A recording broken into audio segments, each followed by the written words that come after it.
Hi all, അസ്സലാമു അലൈക്കും. Welcome back to my channel baby's kitchen. അപ്പോൾ ഇന്ന് നമ്മൾ ചെയ്യാൻ പോകുന്ന വീഡിയോ എന്ന് പറയുന്നത് ഒരു പൈനാപ്പിൾ കേക്കാണ്. ഒരു വട്ടം കഴിച്ച് പിന്നെയും കഴിക്കാൻ തോന്നുന്ന കേക്ക്സിലുള്ള ഒരു ടേസ്റ്റി ആയിട്ടുള്ള കേക്കാണ് കേട്ടോ പൈനാപ്പിൾ കേക്ക്. ഫ്രഷ് ആയിട്ടുള്ള ഒരു പൈനാപ്പിൾ വെച്ചിട്ടാണ് കേട്ടോ നമ്മൾ ഈ ഒരു കേക്ക് ചെയ്യുന്നത്. അതുകൊണ്ട് തന്നെ ടേസ്റ്റ് അടിപൊളിയാണ്. അപ്പോൾ ഇതിൽ കൊടുക്കുന്ന ഫില്ലിങ്ങും അതുപോലെ തന്നെ ടോപ്പിൽ കൊടുക്കുന്ന ഗ്ലേസ് വരെയും നമ്മൾ ഹോം മെയ്ഡ് ആയിട്ടാണ് കേട്ടോ ചെയ്തെടുത്തിട്ട് തന്നെയാണ് ഈ ഒരു പൈനാപ്പിൾ കേക്ക് റെഡിയാക്കിയിട്ടുള്ളത്. വീഡിയോ ഇഷ്ടപ്പെടുകയാണെങ്കിൽ കഷ്ടപ്പെടുന്നത് വേണ്ടിയിട്ട് ഒരു ലൈക്ക് നിങ്ങൾ അടിച്ചാൽ എന്റെ മുന്നോട്ടുള്ള യാത്രക്ക് അത് വളരെ ഒരു സപ്പോർട്ട് ആവും കേട്ടോ. പുറത്തുനിന്ന് വാങ്ങിക്കുന്ന ക്രഷ് ഒന്നും ഉപയോഗിക്കുന്നില്ല കേട്ടോ ഈ ഒരു പൈനാപ്പിൾ കേക്കിന്. ഫുൾ ഹോം മെയ്ഡ് ആയിട്ടാണ് ചെയ്തെടുക്കുന്നത്. അതുകൊണ്ട് തന്നെ പൈനാപ്പിൾ കേക്ക് ഉണ്ടാക്കിയിട്ടില്ലാത്തവർക്ക് ഈ ഒരു വീഡിയോ വളരെ ഉപകാരമാവും കേട്ടോ. അതുപോലെ തന്നെ കേക്കിന് വേണ്ട സ്പോഞ്ച് തയ്യാറാക്കുന്നതും ബേക്കിംഗ് പൗഡറോ ബേക്കിംഗ് സോഡയോ ഒന്നും ഇല്ലാതെയാണ്. അപ്പോൾ സ്പോഞ്ച് തയ്യാറാക്കുന്ന വീഡിയോയും നിങ്ങൾക്ക് വളരെ ഉപകാരപ്പെടുക.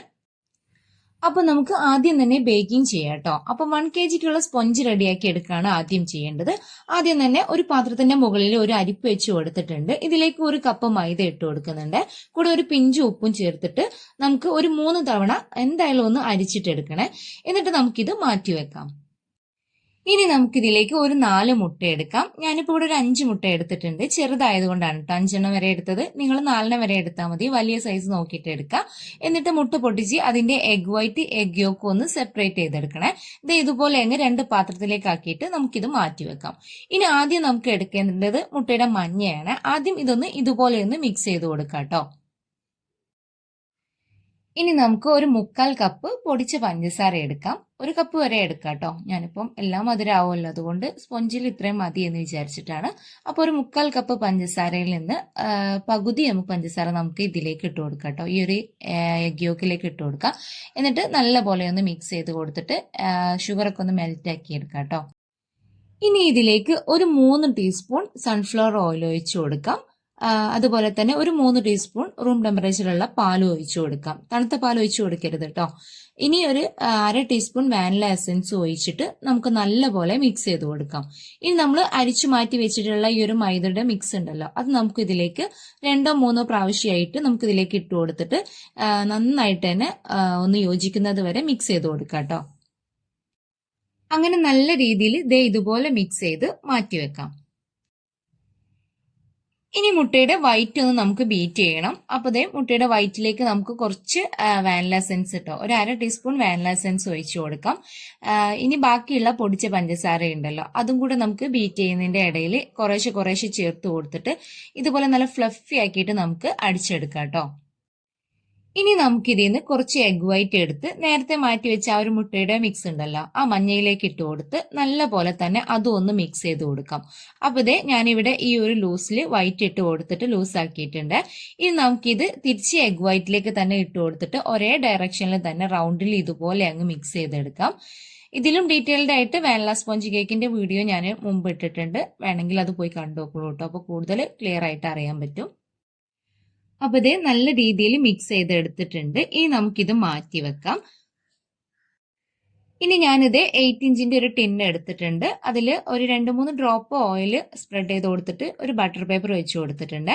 ഇനി നേരെ നമ്മുടെ ബാറ്റർ ഇതിലേക്ക് ഒഴിച്ചു കൊടുക്കുകയാണ്. അപ്പൊ ബാറ്റർ മുഴുവനായിട്ട് ഒഴിച്ചു കൊടുത്തിട്ടുണ്ട്. ഇനി നമുക്ക് ഈ ഒരു ടിന്ന് നന്നായിട്ടൊന്ന് ടാപ്പ് ചെയ്ത് കൊടുക്കാം.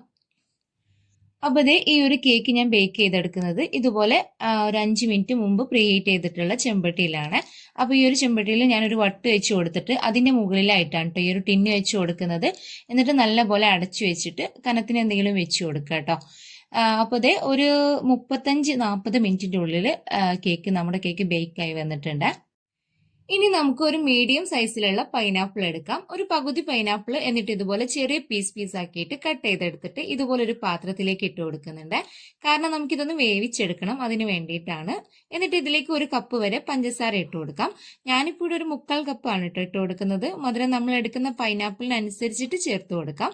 ഇതിപ്പോ അത്യാവശ്യം മധുരമുള്ള പൈനാപ്പിൾ ആയിരുന്നു കേട്ടോ, അതുകൊണ്ടാണ് 1/4 കപ്പ് പഞ്ചസാര എടുത്തത്. സ്പോഞ്ച് തയ്യാറാക്കാൻ വേണ്ടിയിട്ട് പൊടിച്ച പഞ്ചസാരയുടെ ബാക്കി ഉണ്ടായപ്പോൾ അതും ഇതിലേക്ക് അങ്ങ് ഇട്ട് കൊടുക്കുകയാണ്. പൊടിച്ചതും പൊടിക്കാത്തതും കൂടെ കൂട്ടിയിട്ടാണ് കേട്ടോ 1/4 കപ്പ് പറഞ്ഞിട്ടുള്ളത്. ഇനി നമുക്കിതിലേക്ക് ഒരു 1/4 കപ്പ് വെള്ളം ഒഴിച്ചു കൊടുക്കാം. ഇനി ഇത് നേരെ എടുത്തിട്ട് നമുക്ക് തിളപ്പിക്കാൻ വേണ്ടിയിട്ട് വെച്ചു കൊടുക്കാം. മീഡിയം ഫ്ലെയിമിൽ ഇട്ടിട്ട് തിളപ്പിച്ചെടുത്താൽ മതി കേട്ടോ. ഒരു 10 മിനിറ്റ് നന്നായിട്ട് അങ്ങ് തിളച്ച് വേവിച്ചെടുക്കണേ. അപ്പോൾ ഇതിലുണ്ടാവുന്ന ഈ ഒരു പൈനാപ്പിളിന്റെ സിറപ്പാണ് നമ്മൾ കേക്ക് വെറ്റ് ചെയ്യാൻ വേണ്ടിയിട്ട് എടുക്കുന്നത്. അപ്പൊ ഇതേ നല്ലപോലെ തിളച്ചു വന്നിട്ടുണ്ട്. ഇനി നമുക്കിത് ചൂടാറാൻ വേണ്ടിയിട്ട് ഇറക്കിയിട്ട് മാറ്റി വെക്കാം. അപ്പോഴേക്കും ഇതേ കേക്കിന്റെ സ്പോഞ്ച് കട്ട് ചെയ്തെടുത്തിട്ടുണ്ട്. അപ്പം 3 ലെയർ ആയിട്ടാണ് സ്പോഞ്ച് കട്ട് ചെയ്തെടുത്തിട്ടുണ്ടായിരുന്നത്. ഇതിപ്പോ ഞാൻ 4 ലെയറിലാണ് കേട്ടോ ചെയ്യുന്നത്. അതെന്താന്ന് വെച്ചാൽ ഞങ്ങൾക്ക് പെട്ടെന്ന് തന്നെ ഒരു ഗസ്റ്റ് വരുന്നുണ്ടെന്ന് പറഞ്ഞു. കോൾ വന്നപ്പോൾ ഞാൻ വിചാരിച്ചു ഒരു ലെയറും കൂടെ ആക്കി ചെയ്യാന്ന് കേട്ടോ. അപ്പൊ അതിന് വേണ്ടിയിട്ട് ഒരു ലെയറും കൂടെയുള്ള സ്പോഞ്ച് റെഡിയാക്കി എടുത്തതാണ്.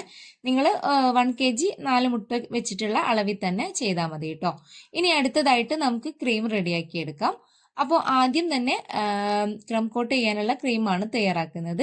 ഞാനൊരു 1.5 കപ്പ് വിപ്പിംഗ് ക്രീമാണ് കേട്ടോ ഒരു ബൗളിലേക്ക് ഇട്ട് കൊടുത്തിട്ടുള്ളത്. ഇനി ക്രീമിന്റെ മധുരം നോക്കിയിട്ട് വേണമെങ്കിൽ പൊടിച്ച് പഞ്ചസാരയോ അല്ലെങ്കിൽ മിൽക്ക് മെയ്ഡോ ഒഴിച്ചു കൊടുക്കാം കേട്ടോ. ക്രീം അടിച്ചെടുക്കുമ്പോൾ ഈ ഒരു ടൈമിൽ ഞാൻ മിൽക്ക് മെയ്ഡ് കുറച്ച് ചേർത്ത് കൊടുത്തിട്ടുണ്ടായിരുന്നു. മിൽക്ക് മെയ്ഡ് ചേർക്കുമ്പോൾ നല്ല ടേസ്റ്റ് കിട്ടും കേട്ടോ നമ്മുടെ ക്രീമിന്. അപ്പോൾ നല്ല ഹൈ സ്പീഡിൽ ഇട്ടിട്ട് നമുക്ക് ഇതുപോലെ അങ്ങ് തിക്കാക്കിയിട്ട് ക്രീം അടിച്ചെടുക്കാം കേട്ടോ. അപ്പൊ വിപ്പിംഗ് ക്രീം തയ്യാറാക്കുന്നതിന്റെ മുന്നേ ആ ഒരു ബൗളും വിസ്കും ഒന്ന് ഫ്രിഡ്ജിൽ വെച്ച് തണുപ്പിച്ചെടുത്താൽ ക്രീം പെട്ടെന്ന് തന്നെ ബീറ്റ് ആയിട്ട് സ്റ്റിഫായിട്ട് കിട്ടും കേട്ടോ. ഇനി നമ്മൾ ചൂടാറാൻ വേണ്ടിയിട്ട് മാറ്റി വെച്ചിട്ടുണ്ടായിരുന്ന വേവിച്ച പൈനാപ്പിൾ നമുക്കൊരു പാത്രത്തിലേക്ക് ഒന്ന് അരിച്ചിട്ട് ഒഴിച്ചിട്ട് പൈനാപ്പിൾ ഷുഗർ സിറപ്പ് വേറെയാക്കി എടുക്കാം. അപ്പൊ അതേ സിറപ്പ് വേറെയാക്കി എടുത്തിട്ടുണ്ട്. വേവിച്ച പൈനാപ്പിൾ പകുതിയാക്കി എടുത്തിട്ടുണ്ട്. പകുതി നമുക്ക് മിക്സിയുടെ ജാറിലേക്ക് ഇട്ട് കൊടുക്കാം. അതൊന്ന് അരച്ചിട്ട് പേസ്റ്റ് ആക്കി എടുക്കാം. ബാക്കി പകുതി പൈനാപ്പിൾ പീസ് നമുക്ക് ഫില്ലിങ്ങിൽ കൊടുക്കാൻ വേണ്ടിയിട്ട് മാറ്റി വെക്കാം. അപ്പൊ അതേ പൈനാപ്പിൾ അരച്ചെടുത്തിട്ടുണ്ട്. ഇനി അരച്ചെടുത്ത പൈനാപ്പിൾ പൾപ്പ് നമുക്ക് ക്രം കോട്ട് ചെയ്യാൻ വേണ്ടിയിട്ട് എടുത്തു വെച്ച ക്രീമിൽ നിന്ന് കുറച്ച് അങ്ങോട്ട് മാറ്റി വെച്ചിട്ട് ബാക്കി വരുന്നതിലേക്ക് പൾപ്പ് ഇട്ട് കൊടുത്ത് മിക്സ് ചെയ്ത് മാറ്റി വെക്കാം. ഞാനിപ്പോ ഈ ഒരു പൾപ്പ് മുഴുവനായിട്ടും ക്രീമിൽ ഇട്ട് കൊടുത്തിട്ടുണ്ട്. നിങ്ങൾക്ക് വേണമെങ്കിൽ പൾപ്പ് കുറച്ച് മാറ്റി വെക്കാം കേട്ടോ, കാരണം ഫില്ലിങ്ങിൽ കൊടുക്കണമെങ്കിൽ. ഇനി നമുക്ക് ഫ്രോസ്റ്റിംഗ് ചെയ്യാം. അപ്പോൾ അതിനായിട്ട് ഒരു ബേസ് വെച്ച് കൊടുത്തിട്ടുണ്ട്. അതിന്റെ മുകളിൽ സെൻട്രലായിട്ട് കുറച്ച് ക്രീം സ്പ്രെഡ് ചെയ്ത് കൊടുത്തിട്ടുണ്ട് കേട്ടോ. എന്നിട്ട് അതിനുശേഷം ഫസ്റ്റ് ലെയർ കേക്ക് വെച്ച് കൊടുക്കാം. ഇനി നമുക്ക് മാറ്റി വെച്ചിട്ടുള്ള പൈനാപ്പിൾ ഷുഗർ സിറപ്പ് വെച്ചിട്ട് സ്പോഞ്ച് നന്നായിട്ടൊന്ന് വെറ്റ് ചെയ്തെടുക്കാം. അപ്പൊ അതേ വെറ്റ് ചെയ്തെടുത്തിട്ടുണ്ട്. ഇനി ഇതിന്റെ മുകളിലായിട്ട് പൈനാപ്പിൾ പൾപ്പ് ചേർത്ത ക്രീം വെച്ച് സ്പ്രെഡ് ചെയ്ത് കൊടുക്കാം. കുറച്ച് പൾപ്പ് വേണമെങ്കിൽ മാറ്റി വെക്കാൻ പറഞ്ഞില്ലായിരുന്നോ, അത് ഈ ഒരു ടൈമിൽ വേണമെങ്കിൽ ഈ ഒരു ക്രീമിന്റെ മുകളിലായിട്ട് കുറച്ച് ഇട്ട് കൊടുത്തിട്ട് സ്പ്രെഡ് ചെയ്ത് കൊടുക്കുക കേട്ടോ. അതൊക്കെ പൈനാപ്പിൾ കൂടുതൽ ഉണ്ടെങ്കിൽ ചെയ്തോളൂ കേട്ടോ. ഞാനിപ്പം പൾപ്പ് ക്രീമിൽ തന്നെ മിക്സ് ചെയ്തിട്ടിരിക്കുകയാണ്. ഇനി ഈ ഒരു ക്രീമിന്റെ മുകളിലായിട്ട് കുറച്ച് മിൽക്ക് മെയ്ഡും കൂടെ സ്പ്രെഡ് ചെയ്ത് കൊടുക്കാം. അതിന്റെ മുകളിലായിട്ട് മാറ്റി വെച്ചിട്ടുള്ള വേവിച്ച പൈനാപ്പിൾ പീസും നമുക്ക് ഇട്ട് കൊടുക്കാം. ഈ ഒരു പൈനാപ്പിൾ പീസ് ഇടയ്ക്ക് ഇങ്ങനെ കടിക്കുമ്പോൾ നല്ല ടേസ്റ്റ് ആണ് കേട്ടോ കേക്കിന്. ഇനി ഇങ്ങനെ പീസായിട്ട് വേണ്ടാന്നുള്ളവർക്ക് ഇതും അങ്ങോട്ട് പൾപ്പാക്കി എടുത്തിട്ട് ആ ഒരു പൾപ്പ് വെച്ച് കൊടുത്താൽ മതിയേ ലെയറിൽ. ഇനി കുറച്ച് ബദാമും കൂടെ കട്ട് ചെയ്ത് എടുത്തിട്ട് ഇട്ട് കൊടുക്കുന്നുണ്ട്. അപ്പൊ അതേ ഫസ്റ്റ് ലെയർ ഫില്ല് ചെയ്തു. ഇനി സെക്കൻഡ് ലെയർ വെച്ച് കൊടുക്കാം. അത് നമുക്ക് സിറപ്പ് വെച്ചിട്ട് വെറ്റ് ചെയ്ത് കൊടുക്കാം. അപ്പോൾ ആദ്യം ചെയ്ത അതേ രീതിയിൽ തന്നെ ഈ ഒരു സെക്കൻഡ് ലെയറും തേർഡ് ലെയറും ചെയ്തെടുക്കാം കേട്ടോ. അപ്പൊ ഫില്ലിങ്സ് ഒക്കെ റിച്ച് ആയിട്ട് കൊടുക്കുമ്പോൾ തന്നെ നിങ്ങളുടെ കേക്ക് നല്ല ടേസ്റ്റ് ആയിരിക്കും കേട്ടോ. അപ്പൊ അതേ 4 ലെയറും വെച്ച് കൊടുത്തിട്ടുണ്ട്. ഇനി 4ാമത്തെ ലെയറിൽ നന്നായിട്ട് വെറ്റ് ചെയ്തതിന് ശേഷം നമുക്ക് മാറ്റി വെച്ചിട്ടുണ്ടായിരുന്ന ക്രീം വെച്ചിട്ട് കേക്ക് മൊത്തത്തിലൊന്ന് ക്രം കോട്ട് ചെയ്തെടുക്കാം. അപ്പൊ ഇതേ കേക്ക് ക്രം കോട്ട് ചെയ്തെടുത്തിട്ടുണ്ട്. ഇനി നമുക്കിത് നേരെ ഫ്രിഡ്ജിലേക്ക് മാറ്റാം. ഞാനിപ്പോ ഓവർനൈറ്റ് ആണ് കേട്ടോ ഫ്രിഡ്ജിൽ വെച്ചിട്ടുണ്ടായിരുന്നത്. അങ്ങനെ ഓവർനൈറ്റ് വെക്കുമ്പോൾ നല്ല ടേസ്റ്റ് ആണ് കേട്ടോ കേക്കിന്. ഇനി ടൈം ഇല്ലാന്നുണ്ടെങ്കിൽ അതിനനുസരിച്ച് ഒരു 2-3 മണിക്കൂറെങ്കിലും ക്രം കോട്ട് ചെയ്തിട്ട് ഫ്രിഡ്ജിൽ വെക്കണേ. അപ്പോൾ ഫ്രിഡ്ജിൽ വെച്ച് സെറ്റ് ആയതിനു ശേഷം നമുക്ക് ഐസിങ് ചെയ്യാം കേട്ടോ.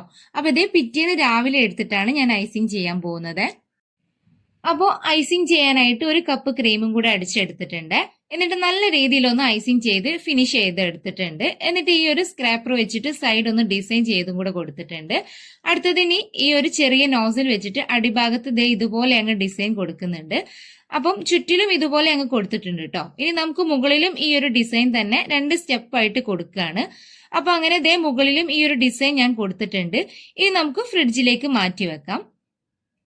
ഇനി നമുക്ക് അടുത്തത് ടോപ്പിൽ കൊടുക്കാൻ വേണ്ടിയിട്ടുള്ള ഗ്ലേസ് തയ്യാറാക്കാം. അപ്പൊ അതിനായിട്ട് 1/2 കപ്പ് പൈനാപ്പിൾ ജ്യൂസ് എടുക്കാം. അതിലേക്ക് കുറച്ച് പഞ്ചസാരയും ചേർത്ത് മിക്സ് ചെയ്യാം. ഇനി നിങ്ങളുടെ അടുത്ത് വെറ്റ് ചെയ്യാൻ വേണ്ടിയിട്ട് എടുത്ത ബാക്കി സിറപ്പ് ബാക്കി ഉണ്ടെങ്കിൽ അതും എടുക്കട്ടെ ഇതിലേക്ക്. ഇനി ഇതിലേക്ക് ഒരു 1.5 ടേബിൾ സ്പൂൺ കോൺഫ്ലോർ ഒരു 1/4 കപ്പ് വെള്ളത്തിൽ മിക്സ് ചെയ്തിട്ട് എടുക്കാം. ഈ ഒരു പൈനാപ്പിൾ ജ്യൂസ് നമുക്ക് ഒരു പാത്രത്തിലേക്ക് ഒഴിച്ചു കൊടുക്കാം. കൂടെ തന്നെ മിക്സ് ആക്കിയ കോൺഫ്ലോർ മിക്സും കൂടെ ഈ ജ്യൂസിലേക്ക് ഒഴിച്ചു കൊടുത്ത് നന്നായിട്ട് മിക്സ് ചെയ്തിട്ട് സ്റ്റൗവിലേക്ക് വെച്ചു കൊടുക്കാം. ഇനി ഇത് സിമ്മിലിട്ടിട്ട് ഒന്ന് കുറുക്കിയെടുക്കാം. കോൺഫ്ലോർ ഉള്ളത് കൊണ്ട് തന്നെ കൈയെടുക്കാതെ മിക്സ് ചെയ്തുകൊണ്ടേയിരിക്കാം കേട്ടോ. പെട്ടെന്ന് തന്നെ കുറുകിയിട്ട് വരും. ആ ഒരു ടൈമിൽ ഒരു ടീസ്പൂൺ ചെറുനാരങ്ങയുടെ നീരും കൂടെ നമുക്ക് ഇതിലേക്ക് ഒഴിച്ചു കൊടുക്കാം. ഞാനിപ്പോൾ യെല്ലോ കളറും കൂടെ കുറച്ച് ചേർത്ത് കൊടുത്തിട്ടുണ്ട് കേട്ടോ, ഓപ്ഷണലാണ്. വീണ്ടും മിക്സ് ചെയ്ത് കൊടുത്തിട്ട് പറ്റ തിക്കായി പോവാതെ എന്നാൽ കുറച്ച് ടൈറ്റ് ആയിട്ട് ഇരിക്കുകയും വേണം കേട്ടോ. ആ ഒരു രീതിയിലാവുമ്പോൾ നമുക്ക് ഇത് ഇറക്കി വെക്കാം. ഇനി ചൂടാറുമ്പോൾ ഒന്നും കൂടെ കുറുകിക്കോളെ. അപ്പൊ ഇതേ നമ്മുടെ കേക്ക് എടുത്തിട്ടുണ്ട്. ഇനി ഇതിന്റെ സെന്ററിലായിട്ട് ഈ ഒരു ഗ്ലേസ് നമുക്ക് ചൂടാറിയതിനു ശേഷം ഒഴിച്ചു കൊടുക്കാം കേട്ടോ. എന്നിട്ടൊന്ന് ഒരു സ്പൂൺ വെച്ചിട്ട് സ്പ്രെഡ് ചെയ്ത് കൊടുക്കാം. അപ്പൊ ഇതേ ആ ഒരു റൗണ്ടിൽ മൊത്തത്തിലൊന്ന് സ്പൂൺ വെച്ചിട്ട് സ്പ്രെഡ് ആക്കി കൊടുത്തിട്ടുണ്ട്. ഇനിയിപ്പം ഗ്ലേസ് നല്ല തിക്കായിട്ട് പോയിട്ടുണ്ടെങ്കിൽ കുറച്ച് ചൂടുവെള്ളം ഒഴിച്ചിട്ട് ഒന്നും കൂടെ അങ്ങ് ലൂസ് ആക്കി എടുത്താൽ മതി കേട്ടോ. ഇനിയിപ്പോ ഇതിൽ അധികം ഡെക്കറേഷന്റെ ആവശ്യമൊന്നുമില്ല. പൈനാപ്പിൾ ബാക്കി ഇരിപ്പുണ്ടെങ്കിൽ അത് വെച്ചിട്ട് എന്തെങ്കിലും കൊടുക്കാം കേട്ടോ. അതൊക്കെ നിങ്ങളുടെ ഇഷ്ടത്തിനനുസരിച്ച് ചെയ്തോളൂ കേട്ടോ. ഞാനിപ്പോ ദേ ഇവിടെ ഒരു ചോക്ലേറ്റ് സ്റ്റിക്ക് വെച്ചിട്ട് കൊടുക്കുന്നുണ്ട് സെൻട്രലായിട്ട്. ഇനി ടോപ്പർ വെച്ച് കൊടുക്കണം എന്നുണ്ടെങ്കിൽ ഇതുപോലെ ഒരു ടോപ്പർ വെച്ച് കൊടുക്കാം കേട്ടോ. ഇനി നമുക്ക് ഫ്രിഡ്ജിലേക്ക് മാറ്റിയിട്ട് ഒരു 4-5 മണിക്കൂറെങ്കിലും സെറ്റ് ആയിട്ട് എടുത്ത് കഴിച്ചാൽ മതി കേട്ടോ. അതാണ് കൂടുതൽ ടേസ്റ്റ് ഉണ്ടാവുക കേക്കിന്. അപ്പോൾ 1 kg ചെയ്താലും ഫില്ലിങ്സ് ഒക്കെ നല്ല റിച്ച് ആയിട്ട് കൊടുക്കുന്നത് കൊണ്ട് തന്നെ 1 kg കൂടുതലായിരിക്കും കേട്ടോ ഉണ്ടാവുക. അപ്പൊ ഇന്നത്തെ നമ്മുടെ പൈനാപ്പിൾ കേക്കിന്റെ വീഡിയോ ഇഷ്ടപ്പെട്ടിട്ടുണ്ടെങ്കിൽ ലൈക്കും സബ്സ്ക്രൈബും ചെയ്യുക, കമന്റ്സ് അറിയിക്കുക. പുതിയൊരു വീഡിയോയുമായി വീണ്ടും കാണുന്നത് വരെ thanks for watching. Bye from babies kitchen.